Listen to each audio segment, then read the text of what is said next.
pemuda-pemuda ini selama 300 lebih tahun. Kenapa saya sebut lebih? Tak sebutlah 9. Kenapa tak sebut 9? Saya sebab kenapa tak sebut 9. Kalau anda tengok tafsir ayat yang terkandung Tanada min atas sinina wasdadu bis'ad, dia ada beza di antara pengiraan sanad dan am. Am pun tahun, sanad pun tahun. Tapi macam mana pengiraan dia? Betul ke 369 dalam ayat itu 309? Maka saya akan sebut untuk masa ini, masa tak cukup, saya kata 300 lebih. Yang pun tak ada. Baik, kembali. Jadi, kita tahu kita 300 lebih tahun.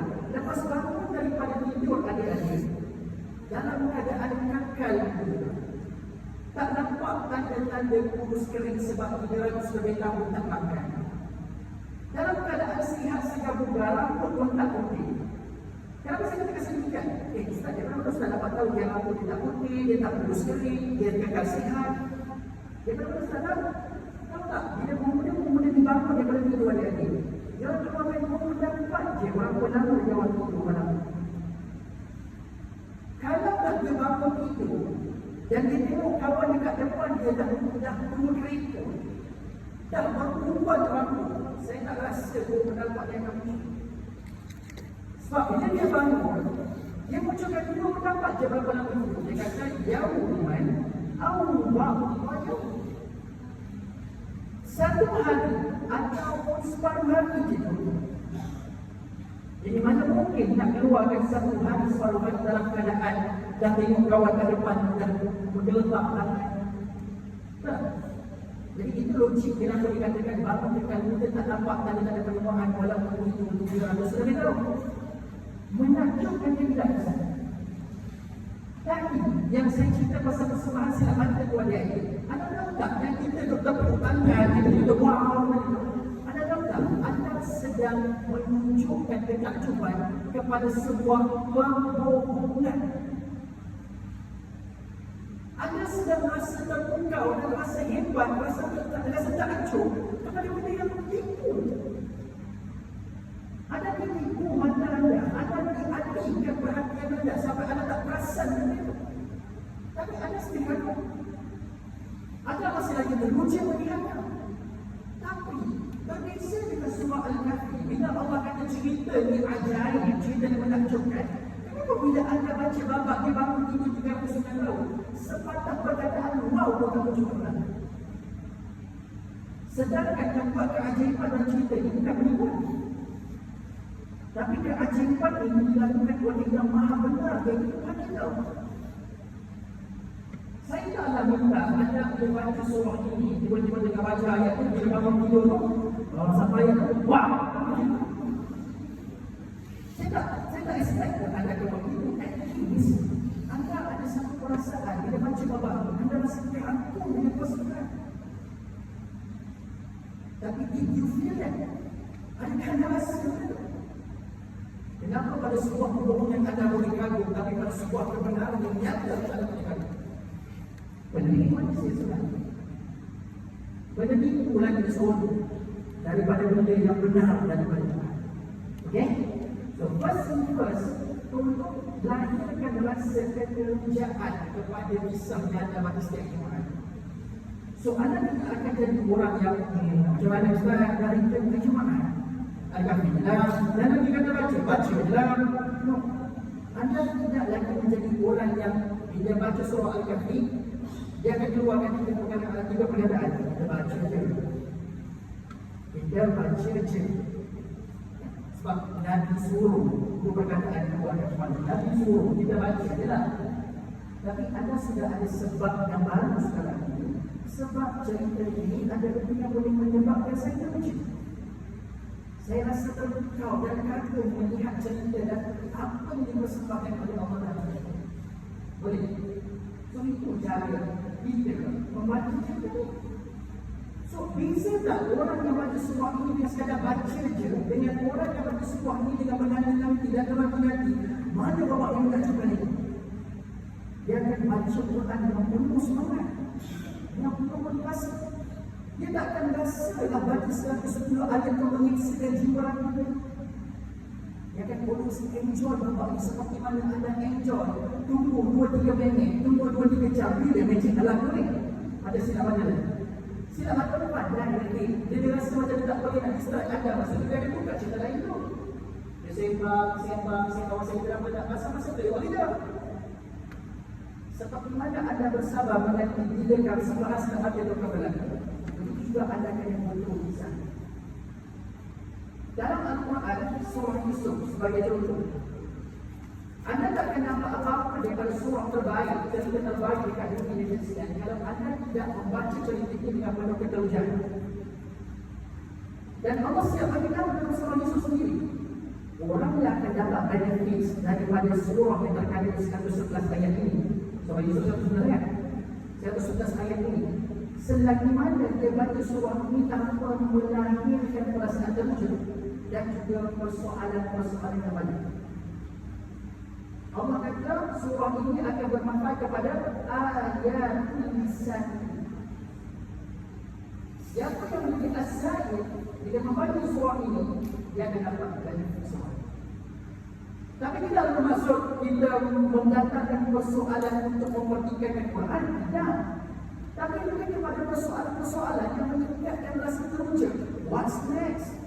Kenapa ayah dia bagi tahu dengan cerita mimpi dia dekat abang-abang? Yang salah.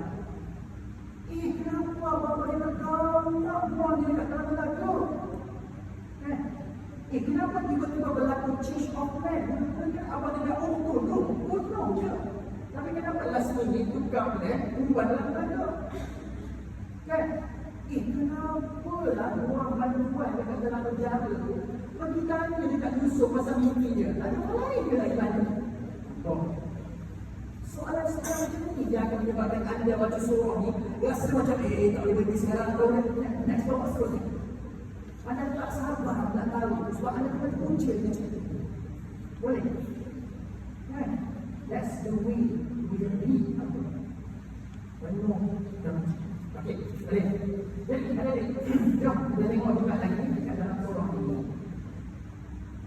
Kan ada di semua tahu kan orang ni orang dia bukan orang tu kan Allah kata ini fityatun amanu ya rabbihim wa zidnahum dan Allah kata mereka ini orang muda yang beriman dan ditambahkan petunjuk kepada mereka wa zidnahum. Maksudnya dalam surah ini bayangkan ada surah yang menawarkan fadilat kita selamat dari fitnah dajjal yang kita diucapkan ini kita baca setiap minggu. Dalam banyak topik Allah bapa untuk selamat dari fitnah dajjal, Allah sedang bercerita pasal anak muda. Ada tak boleh? Allah boleh bawa topik pasal tauhid, Allah boleh bawa topik pasal akidah, Allah boleh bawa topik pasal ibadah, tapi surah yang Allah suruh kita baca setiap minggu. Dan surah itu boleh tawarkan kita selamat dari fitnah dajjal, baca kita pasal orang muda. Seolah-olah Allah nak bagi isyarat kepada kita semua. If you want to be saved from fitnah dajjal, kalau kamu nak selamat dari fitnah dajjal, beri perhatian kepada orang muda akhir zaman. Apa yang orang muda akhir zaman ini biasakan hidup dia, budayakan hidup dia. Sebab zaman dulu adik-adik ada cerita orang muda yang sanggup meninggalkan dunia untuk agama. Tapi kalau kita nak tengok kiamat dekat ini sekalian, sekarang cuba tengok orang muda sekalian kita. Cuba tanya dekat setiap orang muda atau bukan setiap orang muda tersebut, kita boleh tanyakan diri kita, aku sanggup tak tinggal dunia untuk Allah? Very simple question. Yang menyebabkan kita beribadat, kita menilai sendiri. Itulah perintah zaman. Nak selamat dari kita dajjal, memang kita bagi perhatian kepada orang muda. Sebab kita lah orang di zaman tu. Orang muda dengan terdedah dengan berbagai teknologi pada hari ini, dan kita macam-macam benda untuk diberikan perhatian untuk memberikan keselamatan dari fitnah dajjal. Oh, dia ada betul kan? Dia ingat. Sebenarnya tanya orang muda. Okey, itu dulu. Fakta menarik nombor 2 adalah orang cerita pasal Quran. yang saya nak berikan perhatian kepada sekalian. Okey. Masa dah tak banyak. Last point. Sorry, second last point. Kalau sempat satu lagi. Saya nak anda semua tengok dekat ayat ini. Sorry. Jangan. Masalah kita tengok. Kan saya sebut tadi kan, dia orang lepas itu orang kan, sejauh tak tutup. So kalau anda tahu dalam Quran ada cerita pasal orang yang hidup 300 tahun dan tahun. Tapi saya nak tanya, sebelum saya cerita pasal ayat ini, anda tahu tak dalam Al-Quran Allah juga pernah cerita ada orang mati 100 tahun kemudian hidup. Ada mungkin tahu cewa itu baru biasa sekali itu dia mana? Lepas 300 tahun. Tapi dalam Quran Allah pernah cerita pasal orang mati 100 tahun kemudian hidup. Tahu tak kisah mana? Yang itu bukan cerita dongeng yang dari cerita dalam Quran. Allah cerita pasal fa'amatahullahu mi'ata 'amin thumma ba'atha. Surah apa ni? Fa'amatahullahu mi'ata 'amin thumma ba'atha. Tak masuk iman lagi itu ujung-ujung Baqarah. Dekat ayat 25. Dekat-dekat dengan ayat 20. Kan? Ada cerita pasal orang yang mati. Ini bukan cerita orang hidup ni. Orang mati 100 tahun. Berapa orang hidup yang dia pada. Sebab itulah ada nasihat. Melihat cerita ini pun dah rasa takjub. Ini kan pula nanti adakan dua cerita orang mati 100 tahun. Lagi-lagi yang mati. Okey. Lepas dalam bangun tidur 300 tahun, apa yang mereka buat nombor satu pada hari ini? Kita tengok ayat ini. Allah kata, wa kadzalika ba'atnahu liyatasaa'alu bainahum. Nombor satu, bila orang bangun dia bagi jawab, dia buat apa? Dia orang bersoal-soal di antara mereka. Apa yang mereka soalkan hari ini? Sabur. Qala qatilun minhum kam labithum. Berapa lama kita tidur malam tadi? Berapa lama kita tidur tak tidur? Sebab dah bangun sekarang ni. Sejauh ini berapa lama mereka ni tidur? So apa jawapan kepada persoalan tersebut? Mereka saling berbincang pada waktu itu. Qalu labithna yawman aw ba'da yawm. Dua pendapat muncul pada waktu ini dipertentangkan. Satu hari kot, separuh hari. Satu hari kot, separuh hari. Saudara perdebatkan di antara dua pendapat ini. Okey, apa best part pada waktu ini? Apa yang best part kita? Saya nak tanya di sini. Sebelum anda tengok cerita pasal perdebatan pemuda-pemudi kalau orang hidup, saya nak tanya kepada ibu. Berapa lama ada semua hidup malam tadi? Sebelum anda nak bias kepada pendapat yang mana, satu hari atau separuh hari, saya tanya dulu ada sekalian, anda tengok berapa mana? 4 jam. Saya menahan ini sekejap daripada respon berapa lama itu. Ada yang kata 4 jam. Berapa lama itu?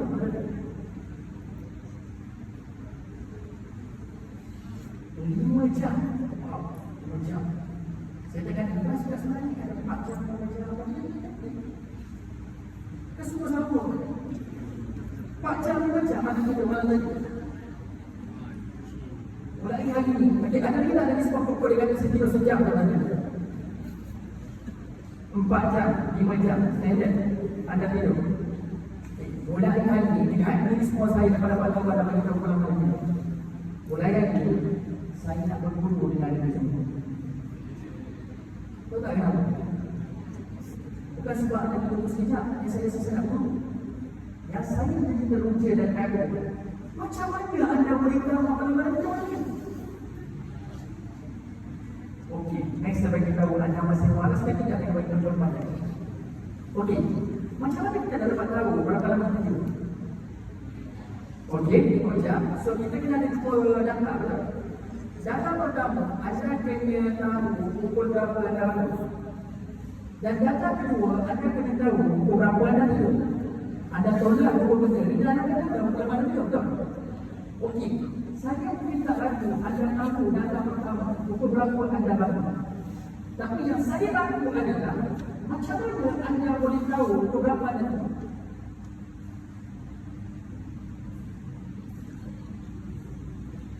Nanya sekali lagi. Betul tak kita berikan 28? Pukul berapa bangun dan pukul berapa tidur? Ada tolak pukul ini, maka akan dapat tempoh jam dan tidur mana tadi. Pukul berapa bangun, bangun jadi kata sah, tempoh jam dan 20 orang. Tapi pukul berapa bangun tidur? Betul kan ada? Yang anda tahu adalah pukul berapa anda masuk tidur. Tapi pukul berapa anda tidur, anda tahu tak? Anda tahu tak? Tahu tak tahu? Tak tahu kan? Jadi sebenarnya, bila saya tanya soalan tadi, berapa lama anda tidur malam tadi? Patutnya anda kena pilih blok lagi. Tadi mungkin anda tengok ada 2 blok, pembangkit dan kerajaan.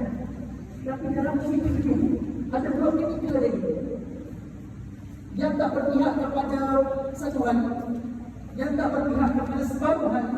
Tapi kawan yang suka katakan, tak, aku tak setuju dengan satu, tak setuju dengan separuh.